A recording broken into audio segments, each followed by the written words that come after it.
Nakatagilid, luma at marupok na ang mga kahoy sa bahay ni Lula Cristina. So dito daw po mga bay sa taas, dito po daw natutulog yung anak ni nanay. Makikita nyo po mga bay.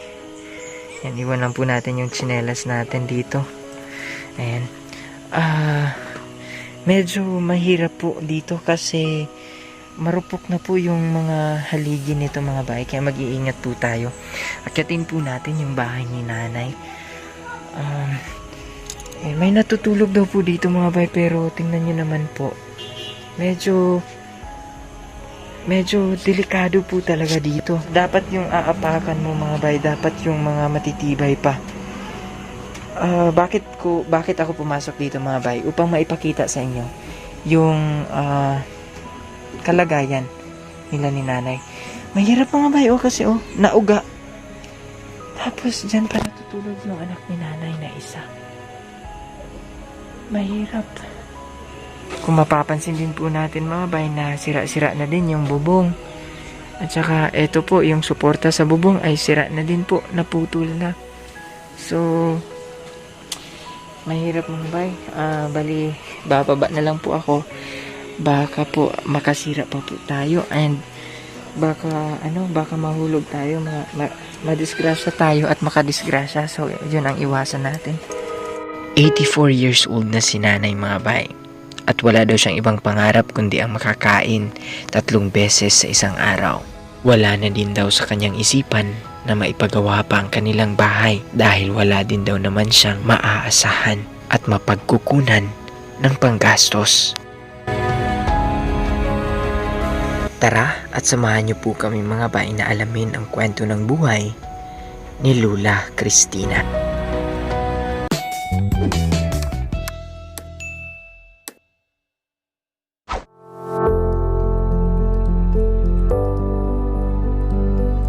Magandang hapon po mga kababayan. Magandang hapon mga bay. Andito tayo ngayon sa isang bahay na tutulungan po natin kasama yung ating mga sponsors. So, napapansin po ninyo ang bahay na ito mga bay ay konting hangin na lang siguro at matutumba na dahil sa kalumaan mga bay. Makikita po sa kanyang mga dingding na medyo marupok na, marupok na po talaga mga bay.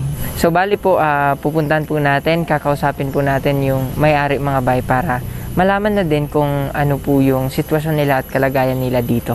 So, tara mga bay, let's go.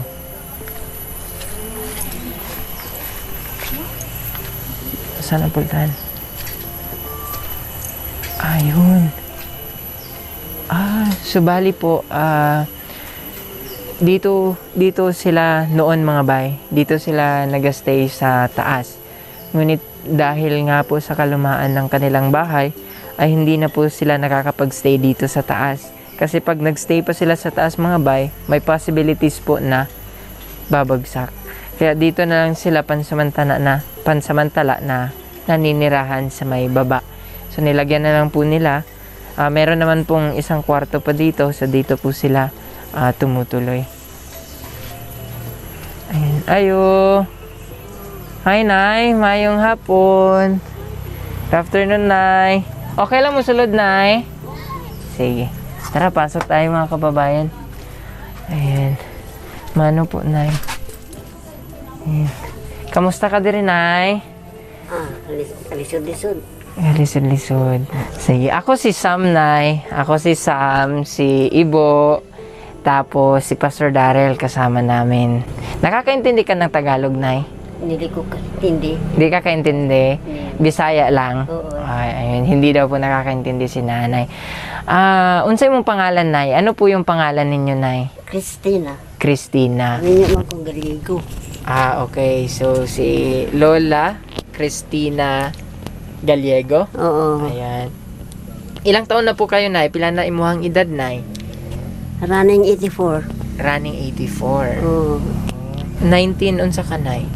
39. 1939. So, kamusta po yung pakiramdam ninyo? Malakas pa?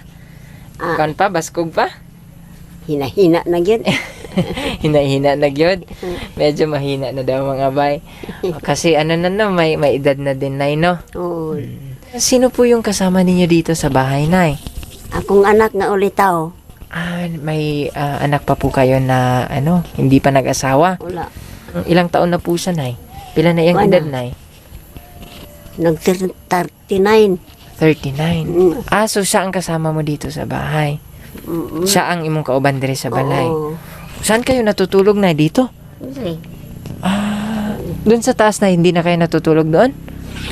Katong akong isang lalaki, niya kay tuuman sa kuan, Baliti.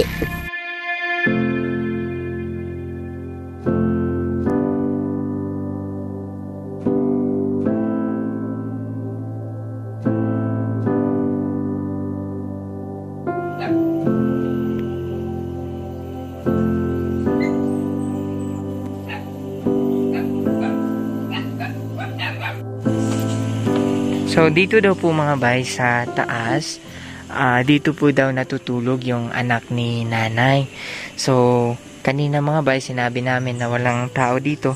Pero napag-alaman po namin na dito po natutulog yung anak ni nanay. Pero, makikita nyo po mga bay, yan, iwan lang po natin yung tsinelas natin dito. Ayan. Medyo mahirap po dito kasi marupok na po yung mga haligi nito mga bahay, kaya mag-iingat po tayo. Akyatin po natin yung bahay ni nanay. May natutulog daw po dito mga bahay, pero tingnan nyo naman po, medyo delikado po talaga dito. So dapat yung aapakan mo mga bahay, dapat yung mga matitibay pa. Bakit ako pumasok dito mga bay? Upang maipakita sa inyo yung kalagayan nila ni nanay. Mahirap mga bay, kasi nauga. Tapos dyan pa natutulog yung anak ni nanay na isa. Mahirap. Tapos nakatagilid na po yan. Hindi na po ako tutuloy mga bay, baka po mahulog tayo. Wag na lang po. Ito po, papakita ko lang po sa inyo na kahit ganito kadelikado na ang sa taas ng bahay ni nanay, kasi maliit lang din po doon doon sa tinutulugan ni nanay, maliit lang din. Kahit ganito po kadelikado, dito pa rin po natutulog yung isang anak ni nanay. Wala din po kasi silang choice mga bay, dahil po walang wala din sa buhay. Kung mapapansin din po natin mga bay na sira-sira na din yung bubong. At saka, ito po, yung suporta sa bubong ay sira na din po, naputol na. So, mahirap mga bay. Bali, bababa na lang po ako. Baka po, makasira pa po tayo. And, baka mahulog tayo, madisgrasya tayo at makadisgrasya. So, yun ang iwasan natin. So, baba na lang po tayo. Ayan. Pagpasensya nyo na mga bay, hindi ko napakita sa inyo talaga yung ang loob nito mga bahay, kasi nga po natatakot ako dito kasi tingnan nyo naman po, wala na masyadong suporta.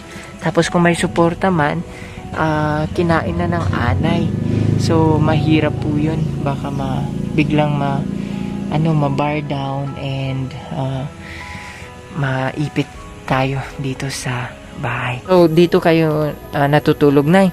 Hindi rin. So, kamusta ang buhay mag-isa, Nay? Kumusta ang kinabuhi nga nag-inusara? May malang yapon. May malang yapon. Okay lang din? Nakakain na kayo, Nay? Nagkaon na mo, Nay? Oo, mana. Ay, ano po yung ulam ninyo? Gulay. Makikain sana kami. Makikaon ng tami. Ha? Makikaon ng tami. Ay. Panungkap lang siguro. Manungkab lang ni Nay. May pagkain ka pa naman, Nay. Naa pa man. Ano po yung hanap buhay nyo, Nay? Nagtrabaho pa mo, Nay? Wala na. Ang akong bata nga ulit nagtrabaho. Manghurnal. Siya ang nagtatrabaho para sa inyo. Oo. Kasi hindi na kaya ng katawan, Nay, no? Dili na kaya sa lawas, no? Oo. So, bali, ang inyong anak, kumbaga siya yung tumatayong padre di pamilya, para magbigay ng mga kailanganin ninyo. Siya yung nagahatag og inyong gikinahanglan diri. Siya ang nagapalit sa imong gikinahanglan diri. Akong bata, Oo. mangornal gani, usahay, mananggi, ang nasanggiun. Para na ay mapalit sa inyong gikinahanglan. Oo. Matanong namin, Nay, pila ka buok imong anak? Ilan po lahat yung anak ninyo? Kuan, kaduha man ko namin nyo. 2 beses po. Oo. Ang una na kong bata, 3. Ikaduha na kong bana, muna sila si Kuan. Anita, si Roger, si Alting, katong namatay po. Sa inyo pong lupa ito, Nay? Hindi. Kay- Ang verdadero, So karon Nay, napa may bugas, Nay? gamay lang po. Gamay na lang. Oo. Kanyang isang anak, yung hindi pa po nag-asawa, yun din po yung nagbumibili ng bigas para kina nanay. No? So, pag ganito, araw po ay si nanay lang po mag-isa dito sa bahay. No? Tapos, paggabi, umuwi naman yung kanyang anak. Kinsay nagaluto dres para sa imuha, Nay? Ako usahay, siya po, matadlawan, malungag siya. Siya. Mm. Okay. So, bali, bisang ingana ni mong edad, Nay, nagaluto gyapon ka. Oo, Kaya pa. kaya man. May hiling ka po, Nay? Naba kay hiling? Naba kay pangarap? Naapod unta, galing kay pobre man tang makaluluoy. Ano pong pangarap ninyo, Nay? Ang makakaon unta sa kadadlaw, katulo, unya, tagaan mo tag maing panglawas, makatarbaho ta sa atong pamalay. Muna ako ipangayo. Ngayon, Nay, may ano po kayo dyan? May pera po kayo dyan? Wala. Kahit piso, Nay? Wala po. Wala kayo bisag piso, di ha? Wala. Paano, Nay, pag may gusto kang bilhin, Nay? Ha? Paano na kung nakay gusto paliton? Nga wala kay kwarta, Nay. Mungutang na mis tindahan. Nya akong anak gitaw mo, mo bayad po, manghurnal siya. Ay, so may nagpapautang naman sa'yo. So, Nay, pagpasensyahan nyo na po, wala kaming dalang groceries. Wala mi dalang groceries o bugas. Usually, nagadala man good mi ana. Kaso, karon wala mi nakadala kay nagdali man good mi. Tapos, nanapoy ulan ganina, basing maabutan og ulan. Masayang lang ang bugas ba mabasa. So, Nay, naami din para maghatag lang og gamay nga tabang para sa inyo, ha? Kahit papano, mapalipay mo na mo karon nga adlaw. No? Dahil wala pong pera si nanay mga bay, pasayahin po natin si nanay, bigyan po natin sa mga bay ng kahit konting pera mga bay. At least kahit pa paano may pambili po si nanay ng pangangailangan niya po dito sa kanyang bahay. So, 1,000, 2,000 pesos. So, bali Nay, gikan na siya kay Ninang Marieta Cabudol. So, pambili ni mo og bugas. Ano? Pwede isa ka sako nga bugas tapos kini Nay pampalit sa imuhang groceries. Yan, 3,000 pesos Nay. Gikan na siya kay Ninang Marieta Cabudol. Salamat. Nga gitagaan ko og kuan ganing sini. Makalipay sa akong kaugalingon. Salamat po daw si Nanay Cristina mga bay na may nagbigay ng kasiyahan sa kanya ngayong araw. No? So, maraming salamat po kay Ninang Marieta Cabudol sa pagbigay kay Nanay ng tulong. Kahit papano po ay may pambili po siya ng pangangailangan nila dito po sa loob ng bahay. May maraming salamat po. Salamat po. Yan. Maraming salamat, Nay, sa pagpatuloy mo dito sa amin, Nay, ha? Thank you so much, Nay. Bago namin tapusin ang vlog namin, Nay, ang video namin, bago namo ihumanon, okay lang ba nga maka-pray me para sa imo, ha? Makaampo me para sa imo, ha? Sige, let us pray for Nanay Cristina, mga bay. Most gracious and heavenly Father, we thank you, Lord God, for this wonderful afternoon. We thank you, Lord Jesus, that we met Nanay Cristina. Salamat po, Ama, na nakilala namin si Nanay Cristina. Aming samot dalangin na ikaw po nawa ang magtipig sa iya nga kinabuhi, Lord God. Ikaw Ginoo magabantay kaniya, magahatag sa tanang desire sa iya kasing-kasing. Ang mga paghangyo pagampo, Lord Jesus, luyo sa kaluyahon ni Nanay tungod sa iya nga pangidaron, Lord. Ang pagampo, Lord God, nga ikaw magahatag kaniya og kusog. Kusog, Lord God, aron nga makapadayon sa panginabuhian nga kalibutan. Uban Lord Jesus ang paghatag og glory nga na sa imong buhi nga pangalan. Salamat usab Amahan sa buhay po ni Ninang Marieta Cabudol. Ginawa niyo po siyang instrument Father upang ang aming mga kababayan na nangangailangan ay inyo pong matulungan po. Maraming salamat Ama. Ito po ang aming samot dalangin sa pangalan ni Jesus. Amen. Sige Nay, salamat kayo Nay. Salamat. Dili na may magdugay Nay ha. Oo. Thank you so much Nay. Salamat po. Sige. Mauna na kami Nay ha. Mauna na kami. So maraming salamat mga kababayan. Ito po si Nanay Cristina at ito po yung kanyang sitwasyon dito po sa kanyang bahay. Maraming salamat po sa patuloy na pagsuporta at pagsubaybay. Mabuhay po kayo mga bayan, mabuhay ang bayanihang Pilipino. God bless mga bayan always. Stay connected to God. Bye.